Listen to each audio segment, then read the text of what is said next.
কই গো, বলি কোথায় গেলে? একটু আগেই দেখে গেলাম আমার মানুষটা খাটের ওপর বসে আছে। বলি আমায় খাবার আনতে বলে কোথায় চলে গেলে শুনি? কোথাও যাইনি গো গিন্নি, আমি ঘরেই আছি। বলি খাটের নিচে ঢুকে বসে আছো কেন শুনি? আর বলো না, ট্যাগ থেকে পয়সা বার করতে গিয়ে পয়সাটা মাটিতে পড়ে খাটের নিচে গড়িয়ে ঢুকে গেল। আমার ট্যাগের শেষ পয়সা ছিল গো ওটা। সর্বনাশ, এবার কি হবে?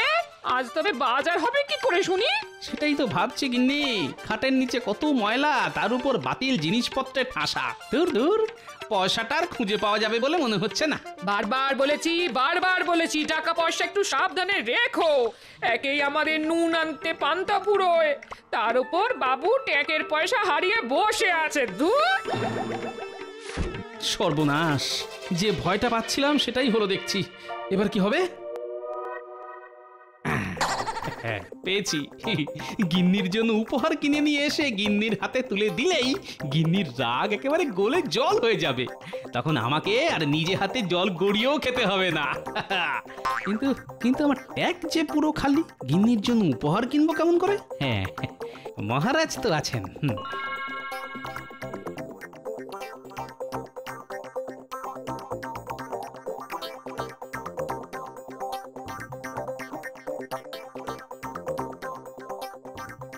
ওরে বাবারে, আজ সূর্য কোন দিকে উঠলো মহারাজ? কেন কেন হঠাৎ এই প্রশ্ন কেন মন্ত্রী? দেখছেন না মহারাজ, গোপাল আজ সঠিক সময়ে রাজসভায় চলে এসেছে। তাই তো দেখছি। কি গোপাল, আজ সময় মতন রাজসভায় চলে এলে যে? গিন্নি বুঝি তোমাকে বাড়ি থেকে তাড়িয়ে দিয়েছে? আগে ঠিকই ধরেছেন মহারাজ, তাই আমি আপনার কাছে এসেছি মহারাজ। যদি কিছু পয়সা হবে না। হ্যাঁ? ঠিক শুনেছ তুমি, আমি তোমাকে একটা পয়সাও দেব না। তুমি শুধু পয়সার লোভেই রাজসভায় আসো গোপাল। ঠিক হয়েছে, ঠিক হয়েছে। কে বলেছে? কে বলেছে মহারাজ আমি শুধু পয়সার লোভে রাজসভায় আসি? আমি হলাম গোপাল ভাঁড়। আমি কতবার আমার বুদ্ধির জোরে এই রাজ্যটাকে বাঁচিয়েছি, সেসব কথা কি আপনি ভুলে গেলেন মহারাজ? ভুলে আমি যাইনি গোপাল, আমার সব মনে আছে। কিন্তু আমি যে তোমাকে এমনি এমনি একটা পয়সাও দেব না। দেওয়ার আগে একবার তোমাকে বাজিয়ে দেখে নেব তোমার বুদ্ধির ধার আগের মতোই আছে কিনা। মহারাজ, আমি বলি কি, আপনি গোপালকে এবার রাজসভা থেকে বহিষ্কার করে দিন। গোপালকে বসিয়ে বসিয়ে আর কতদিন বেতন দেবেন? হ্যাঁ, ঠিক বলেছ মন্ত্রী, ঠিক। গোপালের বুদ্ধির জোর আর আগের মতন নেই। আগে গোপাল নিজের বুদ্ধির জোরে সব নতুন নতুন কাজ করত, আর এখন? আগে এটা আপনার ভুল ধারণা মহারাজ। গোপালের বুদ্ধি সেই আগের মতোই আছে।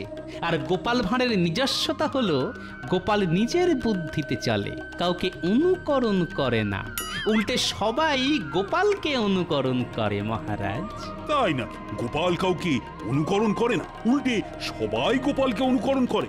আচ্ছা বেশ, তুমি যদি তোমার এই কথার প্রমাণ আমাকে দিতে পারো, তাহলে আমি তোমাকে এই মাসেই দ্বিগুণ বেতন দেব। আর গোপাল যদি নিজের কথায় প্রমাণ দিতে না পারে, তাহলে গোপালের আগামী 5 মাসের বেতন কেটে নেওয়া হবে। কি গোপাল, রাজি তো? একটা অন্যরকম গন্ধ পাচ্ছি বলে মনে হচ্ছে। মহারাজ কি জেনে বুঝে আমার বুদ্ধির পরীক্ষা নিচ্ছেন?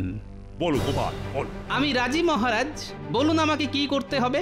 বেশ, তাহলে একদিন আমি আর তুমি পাশের রাজ্যের জঙ্গলে ভ্রমণে যাব, এবং যাব খালি হাতে। তোমাকে আমার সঙ্গে গোটা একদিন কাটাতে হবে। আমি সারাদিন যে যে কাজ করব, তোমাকে তার উল্টোটা করতে হবে। আমাকে কিন্তু অনুকরণ করলে চলবে না। বেশ, তাহলেই আমি জিতে যাব। না না না, তাহলে তো টক্কর সমান সমান হবে। জিততে হলে তোমাকে এমন কাজ করতে হবে যেটা আমি অনুকরণ করব। তুমি যে কাজটা করবে সেটা আমাকে অনুকরণ করাতে পারলেই তুমি জিতে যাবে গোপাল। কারণ একটু আগেই তুমি বলেছ গোপাল কাউকে অনুকরণ করে না, উল্টে সবাই গোপালকে অনুকরণ করে। তবে আর দেরি কেন?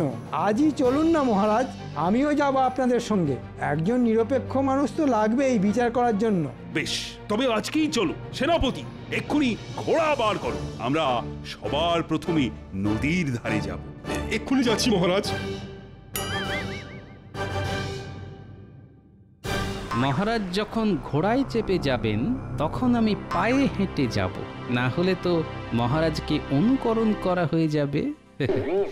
আমি চললাম মহারাজ, নদীর ধারে পৌঁছে আপনার সঙ্গে দেখা হবে।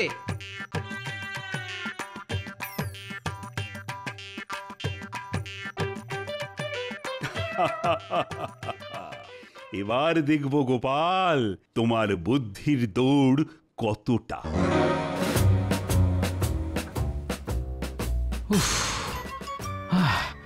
বাবা, এবার নাক মুখ দিয়ে ভাত পেরিয়ে আসবে বলে মনে হচ্ছে, কিন্তু হাল ছাড়লে হবে না। যে করি হোক আজকের দিনটা মহারাজকে কোনো রকম ভাবে অনুকরণ না করে কাটিয়ে দিতে পারলেই দ্বিগুণ বেতন নিয়ে নাচতে নাচতে বাড়িতে ফেরা যাবে। তখন আমার গিন্নি আর আমার উপর রাগ করে থাকবে না, আর আমারও সংসার চালানোর জন্য লোকের কাছে হাত পাততে হবে না। তাছাড়া এটা গোপাল ভাঁড়ের মান সম্মানের ব্যাপার, এত সহজে আমি ছেড়ে কথা বলবো না। কি গোপাল, দৌড়াতে কেমন লাগছে? আগে রাজকোষ থেকে মোহর চুরি করার পর আপনার ঠিক যেমন ভালো লাগে তেমনই ভালো লাগছে মন্ত্রী মশাই। দেখেছেন মহারাজ, গোপাল মচকাবে তবু ভাঙবে না। গোপাল, এইভাবে ছুটতে থাকলে তো তুমি দুদিনেই নিজের অত বড় ভুঁড়িখানা খোয়াবে, তখন কিন্তু তোমাকে দেখতে বেশ লাগবে। যত ইচ্ছে হাসুন মহারাজ, মরে গেলেও আজ আমি আপনাকে অনুকরণ করব না, কিছুতেই নয়। তাই নাকি? তবে আর কি, ছুটতে ছুটতে তাড়াতাড়ি নদীর ধারে এসো, আমরা চললাম।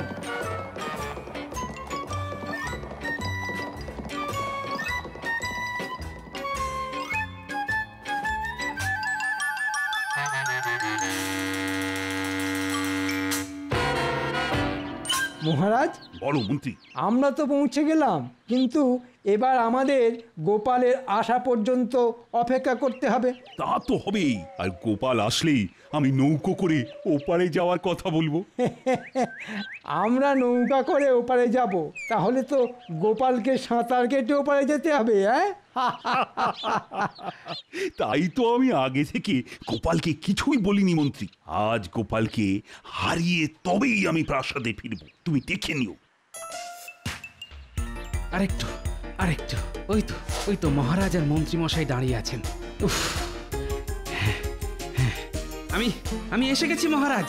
এসো গোপাল এসো, আমরা তো তোমার জন্যই অপেক্ষা করছিলাম। ঠিক বলেছেন মহারাজ। এবার আমরা এখান থেকে কোথায় যাব মহারাজ? আমরা যাব নদীর ওপারে, আর আমি যাব নৌকো করে। আমিও মহারাজের সঙ্গে নৌকা করে ওপারে যাব, কিন্তু তুমি কিসে করে যাবে শুনি? নৌকা করে গেলে তো মহারাজকে অনুকরণ করা হয়ে যাবে। ও, এইবার বুঝেছি মহারাজ কেন নদীর ধারে এসেই আমাকে ওপারে যাওয়ার কথাটা বললেন। ঠিক আছে, হোক কষ্ট, আমি কিছুতেই হার মানব না। আজ আমি দ্বিগুণ বেতন নিয়ে তবেই ঘরে ফিরব। কি হলো গোপাল, আর কি ভাবছো? অনেকদিন নদীর জলে সাঁতার কাটা হয় না মহারাজ, তাই আমি সাঁতার কেটে ওপারে যাব ভাবছি। বেশ বেশ, তবে আর দেরি করো না, এক্ষুনি সাঁতার কাটা শুরু করো, না হলে যে আমাদের আবার ওপারে গিয়ে তোমার জন্য অপেক্ষা করতে হবে।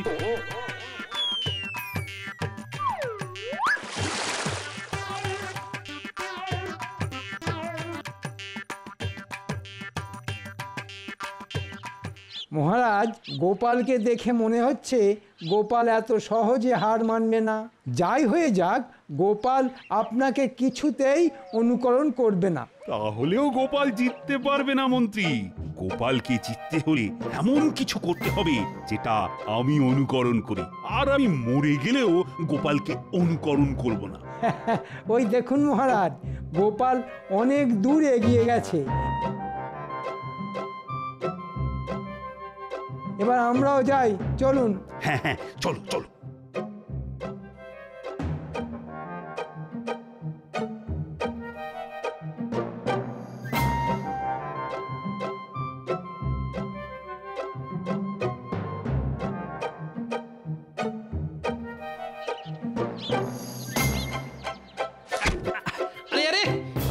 এটা এটা কি হচ্ছে? দেখছি গোপাল, তোমার তোমার গামছাখানা কতটা ভিজলো। ভালো হচ্ছে না কিন্তু মন্ত্রী মশাই। ছেড়ে দাও মন্ত্রী, গোপালকে আর কষ্ট দিও না। এমনিতেই এই চেহারা নিয়ে সাঁতার কাটতে কাটতে গোপালের অবস্থা খুব খারাপ।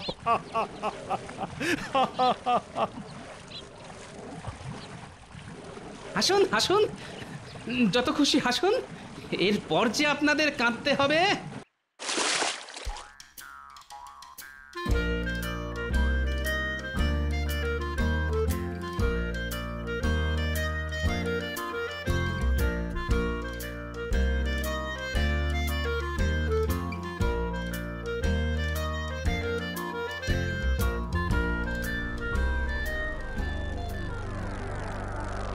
যা, এই গোপাল গেল কোথায়? মাঝ নদীতে গোপাল ডুবে যায়নি তো? না না না, তা কি করে হয়? ও, ও, ওই তো গোপাল আসছে। সেই শয়তান এত সহজে মরে গেলে তো ল্যাটটা চুকেই যাবে। আমি এসে গেছি মহারাজ। ওরে বাবারে, প্রথমে এতটা পথ দৌড়নো, তারপরে এই নদী সাঁতরে পার হওয়া, পেটে ছুঁচোয় একেবারে ডং বৈঠক দিচ্ছে। তবে চলো গোপাল, এবার জঙ্গলের ভিতরে যাওয়া যাক।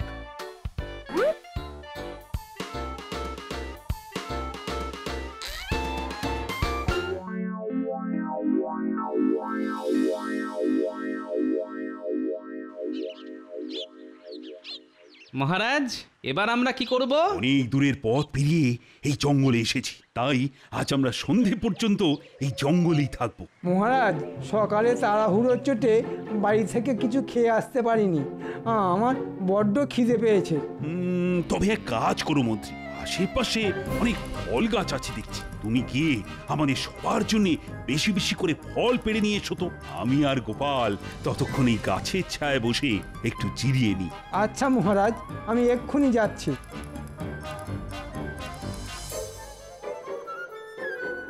কি হলো গোপাল, আরে দাঁড়িয়ে কেন, বসো। আগে আমাকে এত সহজে বোকা বানানো যাবে না মহারাজ।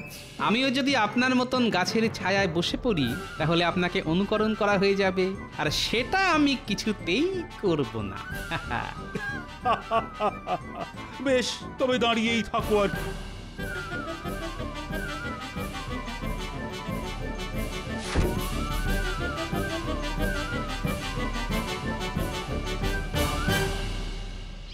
আহ, কত ফলমূল!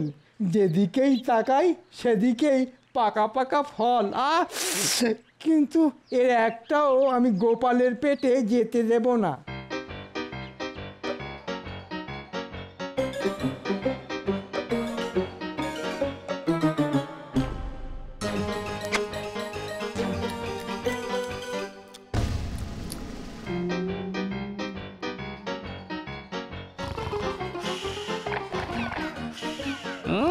মহারাজ মনের সুখে জিরিয়ে নিচ্ছেন, এদিকে আমাকে দেখো, এত খাটাখাটি করো, দাঁড়িয়ে থাকতে হচ্ছে।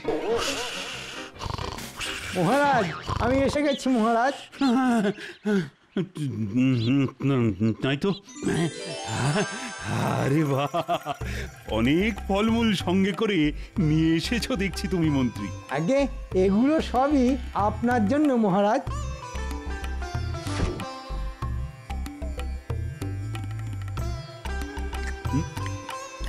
না না, আমি একা তো ফলমূল খেতেই পারবো না। কি গোপাল, দাঁড়িয়ে না থেকে তুমিও খাওয়া শুরু করো। না গোপাল, খাও। মহারাজ তো আগেই খাওয়া শুরু করে দিয়েছেন, তুমিও শুরু করো। আপনারাই খান, পেট ভরে খান, আমার খিদে নেই। সে কি, এতটা পথ হেঁটে ছুটে সাঁতার কেটে এলে, আর এখন বলছো খিদে নেই? আছে আছে, গোপালের খুব খিদে আছে, খাচ্ছে না শুধু ওই দ্বিগুণ বেতনের লোভে। গোপাল খাওয়া শুরু করলেই তো আপনাকে অনুকরণ করা হয়ে যাবে। হ্যাঁ, তবে আছি, না খেয়েই থাকো তুমি। আহ আহ, কি সুস্বাদু! ভগবান, আমাকে আমাকে আরেকটু সহ্য ক্ষমতা দাও, শুধু আজকের দিনটা কোনো রকমে কাটিয়ে দিতে পারলেই হলো। এত সহজে আমি তোমাকে ছেড়ে দেব না গোপাল। এবার দেখো আমি কি করি।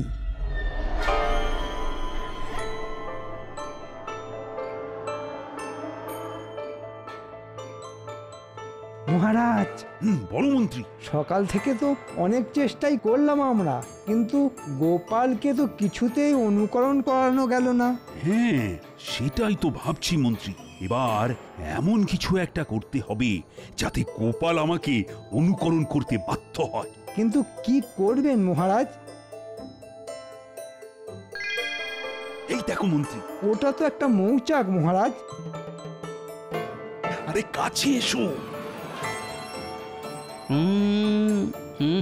মতলবটা ভালো ঠেকছে না, আমাকে আবার নতুন কোনো সমস্যায় ফেলার চেষ্টা করছে। দারুণ বুদ্ধি মহারাজ, এবার গোপাল বুঝবে ঠেলা।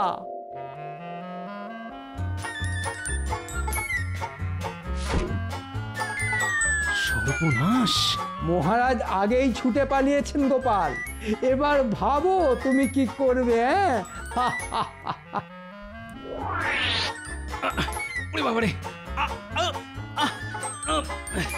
মরে গেলেও আমি এখান থেকে পালাবো না। মহারাজকে আমি কিছুতেই অনুকরণ করব না। দেখো মন্ত্রী, দেখো গোপাল দাঁড়িয়ে দাঁড়িয়ে কেমন মৌমাছির কামড় খাচ্ছে। মহারাজ, গোপালের ভীষণ জেদ। গোপাল যখন একবার ঠিক করেছে যে ও আপনাকে অনুকরণ করবে না, তখন মরে গেলেও সেটা করবে না। তাই তো দেখছি মন্ত্রী, গোপাল যদি নিজের সিদ্ধান্তে অনড় থাকতে পারে তাহলে আমিও পারব। না, অনেক হয়েছে, আর নয়। এবার আমাকে আমার মোক্ষম চালটা চেলে জিতে বেরিয়ে আসতেই হবে। মহারাজকে আর সুযোগ দেওয়া চলবে না। উফ, এই সময় আমার বাড়ির বিছানাটা খুব দরকার ছিল। একেই সারা গায়ে ক্লান্তি, একটু জমিয়ে ঘুম দিতে পারলেই বুদ্ধিটা খুলে যেত।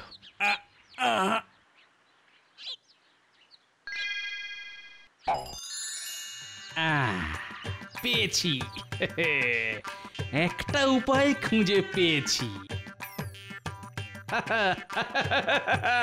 দেখুন মহারাজ, দেখুন মৌমাছির কামড় খেয়ে গোপাল পুরো পাগল হয়ে গেছে, তাই পাগলের মতো হাসছে। না না না, আমি পাগল হইনি, পাগল তো হবেন আপনারা। কেন কেন?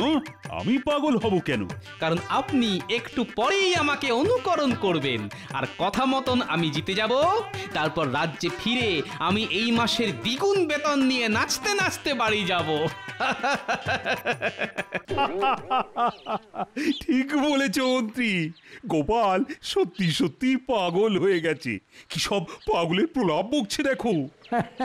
তাই তো দেখছি মহারাজ। তবে এইবার দেখুন গোপালের বুদ্ধির জোর, কারণ গোপাল এবার চালবে তার মোক্ষম চাল। আমি বসে বসে পায়ের উপর পা তুলে এমন কাজ করব যেটা দেখে আপনি আমাকে অনুকরণ করতে বাধ্য হবেন মহারাজ। তাই নাকি? তবে দেখি তোমার বুদ্ধির জোর। আমি মরে গেলেও তোমাকে অনুকরণ করব না গোপাল, কিছুতেই শুনেনি?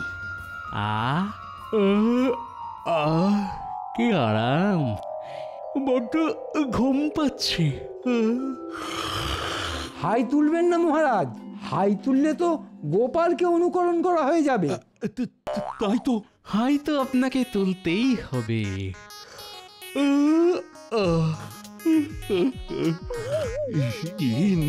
না না, আমি কি করলাম? কি করলেন মহারাজ? আমিও তো হাই তুলে ফেললাম। এই তো মহারাজ আমাকে অনুকরণ করেছেন। হায় হায় হায়, আমি কি করলাম? জেনে শুনে গোপালকে অনুকরণ করলাম। অনুকরণ তো আপনাকে করতেই হতো, কারণ আপনার সামনে কেউ বড় বড় হাই তুলছে, সেটা দেখে আপনি হাই তুলবেন না, এ যে অসম্ভব ব্যাপার। ছোট থেকে শুনে আসছি হাই তোলা বড্ড ছোঁয়াচে, আর আজ সেটা নিজের চোখে দেখলাম। হ্যাঁ, গোপাল, তোমার পিঠে পিঠে এত বুদ্ধি! আমার নাম গোপাল ভাঁড়, আর বলেছিলাম না মহারাজ, গোপাল কাউকে অনুকরণ করে না, উল্টে সবাই গোপালকে অনুকরণ করে। যা তো, কোথা থেকে কি হয়ে গেল কিছুই বুঝতে পারলাম না। মহারাজ, এবার যেমনটা কথা ছিল তেমনটা হোক। চলুন আমরা রাজ্যে ফিরে যাই, দ্বিগুণ বেতন নিয়ে আমাকে একবার বাজারে যেতে হবে। তাই হবে গোপাল, তোমাকে যখন একবার কথা দিয়েছি তখন কথা আমি রাখবই। আর আমি জানি লোহা ফেলে রাখলে জং ধরে যায়, কিন্তু গোপাল ভাঁড়ের বুদ্ধিতে কোনোদিনও মরচে ধরবে না। ঠিক বলেছেন মহারাজ। এই নাও গোপাল, তোমার এই মাসের দ্বিগুণ বেতন। ধন্যবাদ মহারাজ, এইবার আমি চলি।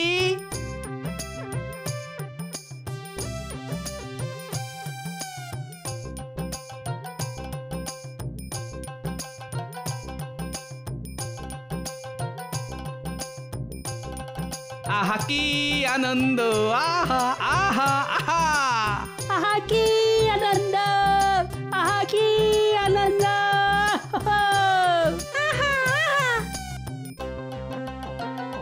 এই এই তোরা আমাকে অনুকরণ করছিস কেন রে? আরে বড়দের অনুকরণ করেই তো বাচ্চারা বড় হতে চায় গোপাল দাদু। আর তুমি হলে আমাদের একমাত্র দাদু, আমরাও বড় হয়ে তোমার মতনই হতে চাই গোপাল দাদু। তা ঠিক, মাঝে মাঝে অনুকরণ করাও ভালো। সাবস্ক্রাইব করে দিন ভাই, আর বেলটা বাজাতেও ভুলবেন না, না হলে মজা মিস করবেন।